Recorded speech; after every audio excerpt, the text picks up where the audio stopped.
皆さんこんにちは。日本語教師の山口です。In this video, I'll be explaining these symbols that I use in my pronunciation practice videos. Pitch accent is a popular topic now, and many of my students already know a lot about it through YouTube before coming to my lessons. But today, I'd like to explain the basics of it my way, because I think how it's commonly taught is not necessarily the best way, and they often miss some important points. I made a quiz for you at the end of the video, so please try it out after you watch the video to check your understanding. My explanation in this video will cover only individual words. Sentence-level pitch accent will be explained in another video. Recently, another video on the same topic has been released by a popular Japanese teacher. His channel is great, and I'd recommend it for all Japanese learners. But when it comes to pitch accent, I have to disagree with him on some points. So during my explanation, I'll be referencing his video here and there when our views are different. Now I'll start with some fundamentals. The accent in Japanese is, as you most likely already know, a pitch accent, unlike English stress-based accent. There are only two groups of words, ones without an accent and ones with an accent. What we call an accent here causes a down step from the high pitch to the low pitch. For example, the phrase すみません has the down step after せ. すみません sen せん There's a down step from the high pitch to the low pitch. This down step is caused by the accent placed on se. The sound that has the accent, or the sound that is accented, is what directly precedes the downstep. I'll be using this symbol like a turned around L for marking the location of the accent. You can think of it as a cliff after which your voice must fall. It's not necessarily the highest point in pitch. This is very important.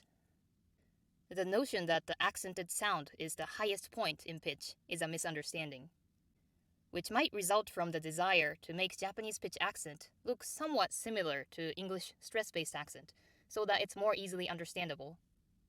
There can be certain cases where se is indeed the highest point. If you're calling out to a server in a restaurant, for example, it might sound like すみません. But the rising of pitch towards se is not an essential feature of the word. Fundamentally, the accented sound is just the last high-pitched sound right before the downstep. So instead of drawing a rising line towards the accented sound, for visual representation, I'll be using a binary system of one high pitch and one low pitch like this. The gap between the two pitches can be different depending on the situation. Of course, in reality, there are deviations from this strictly binary mechanical model, since human voice changes along a continuous scale. However, I still think this is a pretty good visual model on the word level, so I'll be using this in my vocabulary practice videos.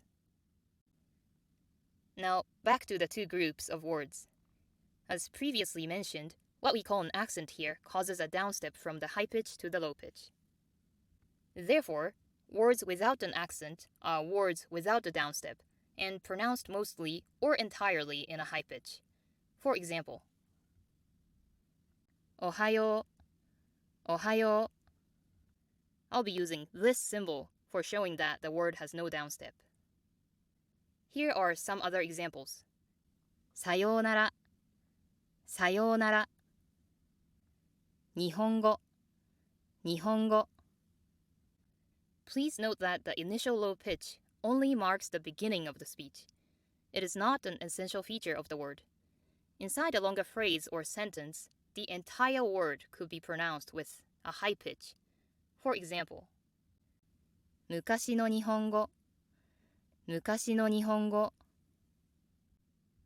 Therefore, this very commonly taught rule that the pitch always changes between the first and second sounds can be misleading and is not always true. Moreover, certain words are commonly pronounced high from the start, even without any preceding words. For example, こんにちは, こんにちは.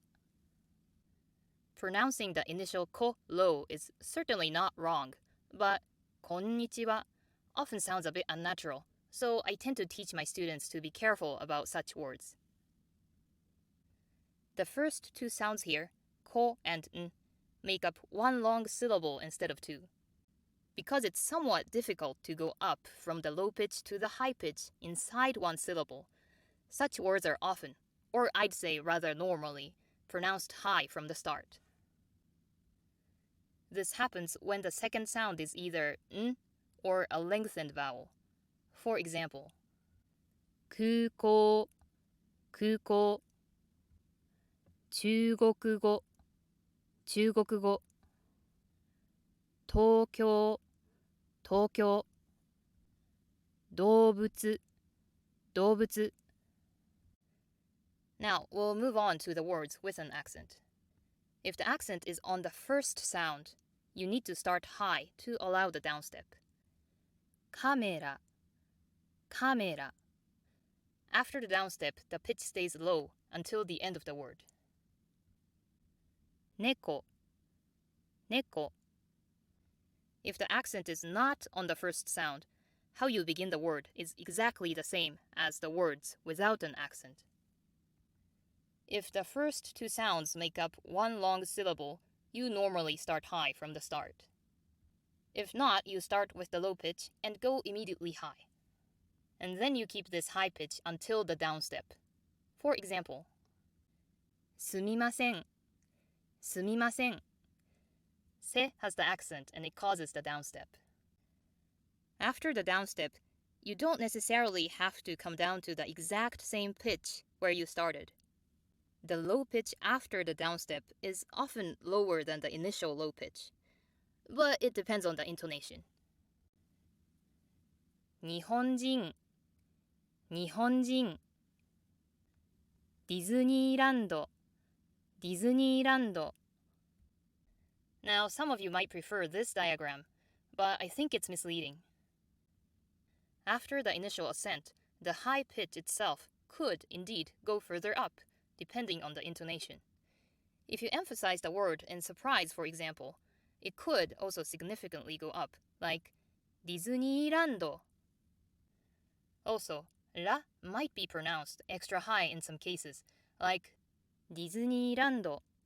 However, these are not essential features of the word. Likewise, after the downstep, the low pitch itself could indeed go further down slightly. But again, it's not an essential feature of the word. What's fundamentally important is the downstep, and in this case also the initial ascent to the high pitch, which marks the beginning of the speech. So I find this diagram misleading, which could lead to pronunciation like ディズニーランド. At least in what's considered to be standard Japanese, it's more natural to say ディズニーランド. Moving on. If the accent is at the end of the word, you hear the downstep only when something else follows the word.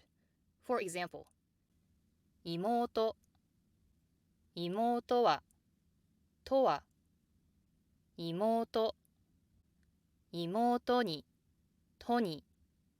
When there's a downstep, the difference between the low pitch and the high pitch could get a little bigger. 妹, 妹は, 妹, 妹は. Also, the accented sound to could be a bit emphasized with a raised pitch. 妹は. But again, these are not essential features of the word itself. So I find this misleading too. Here are some more examples of words with an accent, which start with the high pitch. 先生, 先生. 会社員, 会社員. 高等学校, 高等学校. If the accent comes right away after the initial accent, it immediately goes down. ありがとう, ありがとう. 日本, 日本. Now you're familiar with these two symbols. This shows that the word has no downstep. And this one shows the location of the accent and the following downstep. One question remains. How do you know whether or not a specific word has an accent? And if it does, where it's located? Unfortunately, there are no all-encompassing rules that apply to every word. There are some tendencies and rules that apply to a specific group of words, which are useful and interesting to learn. But in general, it would be a good idea to practice pronunciation of each word with its specific pitch accent. Well, that's it for today, except for the quiz. I'll be making more pronunciation practice videos in the future, and I hope you like them. Thank you for watching. ご視聴ありがとうございました。Now, let's see if you can figure out how to read these words just by looking at the red symbols.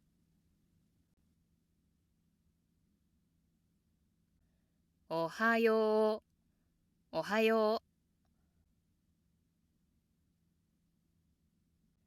さようなら、さようなら。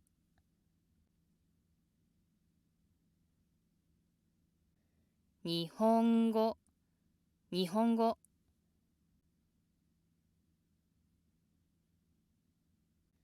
こんにちは、こんにちは。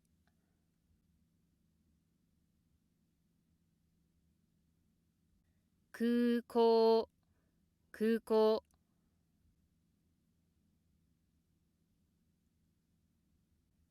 中国語、中国語。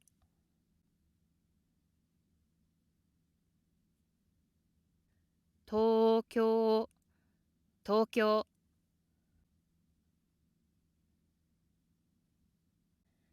動物、動物。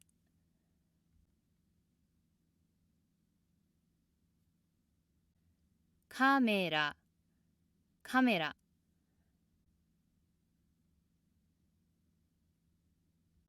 猫、猫。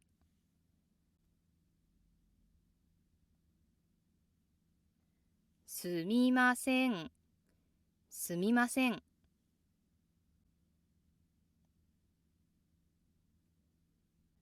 日本人、日本人。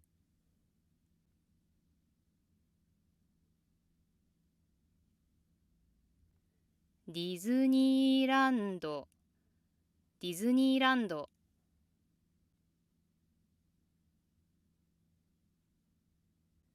妹は、妹は。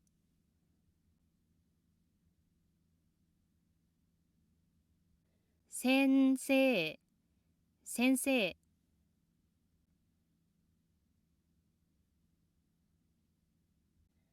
会社員、会社員。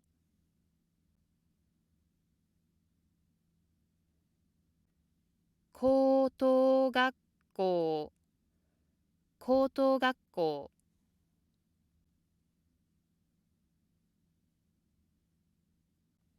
ありがとう、ありがとう。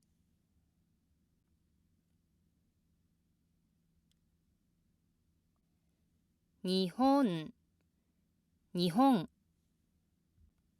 Well, that's it for the quiz. If you're still with me, I really appreciate it. Thanks a lot, and I'd appreciate your feedback too. Until next time. じゃあまた。